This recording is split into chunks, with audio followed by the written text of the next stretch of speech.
Hey Fantastics! Welcome to another episode of Snacks Around the World. So today we are trying Toblerone. It is a Swiss chocolate brand that is available all over the world and now also in India. So you guys can get it online, links in the description below. So first, you guys should let me know if you have ever tried it before and if you guys liked it or not. And also comment down below your favorite chocolate brand. So yeah.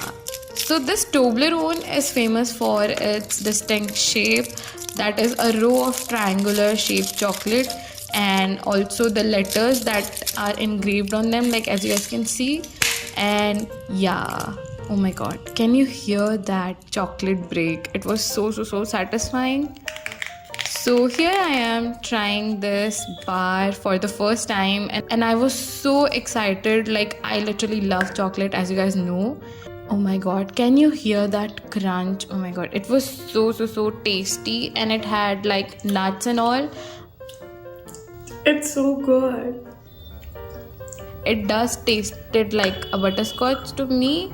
And if you guys like these videos, then make sure to hit that like button and let me know that you want the next episode. 10 out of 10. And I'll see you in the next video. Until then, bye bye.